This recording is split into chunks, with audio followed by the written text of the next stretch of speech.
Hello everyone, welcome to EIST 6110 course orientation video. Before I give you an overview of the course, let me tell you a little bit about myself. My name is Aisha Sadaf. I am an assistant professor of learning design and technology in the Department of Educational Leadership. I received my master's in computer graphics technology and doctorate in learning design and technology from Purdue University. My research is focused on promoting a learner-centered approach to instruction in varied learning environments. And particularly, I'm interested in studying online teaching and learning strategies, teacher technology education, emerging technologies, cognitive presence, and digital literacy. I'm very excited about teaching this course and really looking forward to working with all of you this semester. So, course overview. This course has been designed to introduce you to the instructional design process.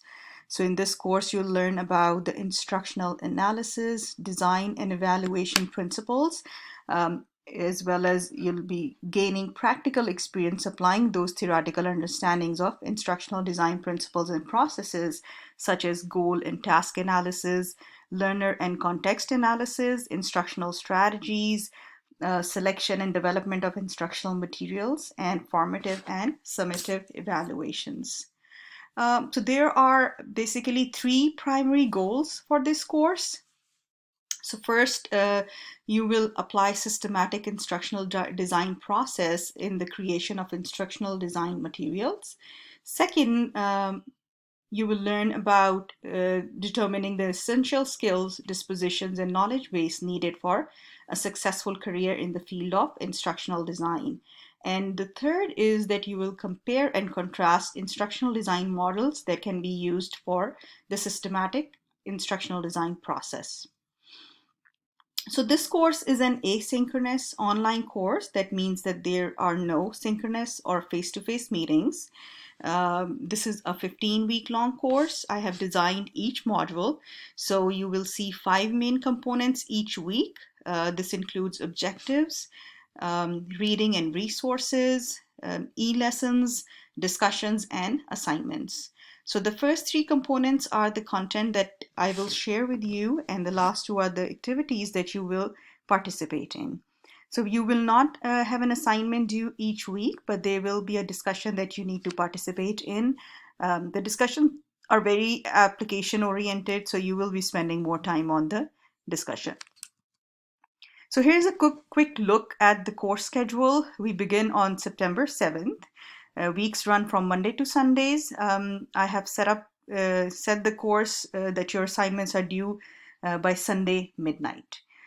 Here you can see the topics covered each week. You will also be working on your main project, and I have chunked it so you can turn it in and get my feedback by the time you submit your final project at the end of the course. For week 1, getting started, I would like all of you to take the time to get familiar with the course and to go through module 1. Then you need to post your introductions and sign up to facilitate a discussion for one of the weeks. And I'll talk to you a little bit more about that later.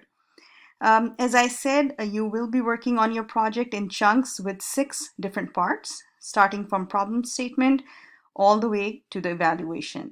Be sure to keep up with the deadlines, because if you fall behind, it will be difficult for you to make the process to the next checkpoint. There are other graded activities other than the main project. There is an introduction, which is for 10 points. There are 13 discussions that are for 10 points each, in total of 130 points. Then discussion facilitation and summary will be for 10 points. And finally, your self-reflection on your own learning in the course at the end of the semester is for 10 points. Discussions, as I said, is the main course activity. Since the course is entirely online and we don't have any face-to-face interaction, this course relies heavily on each student's ongoing participation in the discussions. So your discussion will be graded based on the discussion rubric, which looks at the quality, responsiveness, and moving the discussion forward. So be sure to review the discussion rubric to meet the grading requirements. And this is how the grading rubric looks like. Discussion 1 is an introduction discussion. For discussion 2 to 14, I have decided to do 3 groups since we have 30 students in class, so it will be easier to discuss topics in smaller groups. You will also be signing up to facilitate one of the discussions of your choice of topic. You will facilitate and summarize the discussion for the particular week. I have listed the responsibilities of the facilitators, and you will see that when you sign up in week 1. You will be randomly assigned to one of the 3 groups, and I will make sure that there is a facilitator for each group based on the topics you have signed up for. There are many ID models, and the most generic one being the ID, which stands for um, analysis, design, development, implementation, and evaluation. So ADDIE is more like a framework, and we will walk through that in the course. Many of the models are based on the ADDIE framework. In this class, we are using the book by Morrison, Ross, and Kem. We will look at their model in depth. As you can see, their model is also structured on the ADDIE framework. Some of their steps are for analysis, some are for design, some of them are for development and implementation as well. You can access the course from Canvas, canvas.uncc.edu.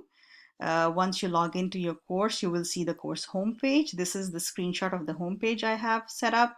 I have 8 main menu links on the homepage. You will be able to link to the Getting Started module, course syllabus, course schedule, and the course modules. You can also access discussion forums from here, learn more about myself and the assignment guidelines. So there are different ways you can contact me. First, if you have a general question about the course, specifically about the due dates, assignments, course content, etc., then post it in the Ask the Peer, Ask the Professor forum, and that can be accessed through the discussion section of your course on Canvas. That way everyone can see the answers to the questions. Also, I would encourage other students to respond to the questions if you know the answer within Ask the Peer, Ask the Instructor section of the discussion. This will avoid duplication of questions, and everybody can hear each other. If there is something specific that like question about your course grade or your project, then you should email me. You can also call me if you want. This is my cell phone number. And also, if you want to schedule a meeting through Zoom, you can just email me and we'll schedule a time to talk one-to-one as well. I have my office hours every Monday and Tuesday from 1:30 to 2:30 p.m. However, I know that many of you work, so during that time, if you're busy and if you need another time to meet, we can always schedule, through email. So this is all about the course orientation. Don't hesitate to contact me if you have any questions or need help with anything. I really look forward to working with all of you and seeing your growth and learning that can happen within this course. I wish you all the very best, and let's have a great semester.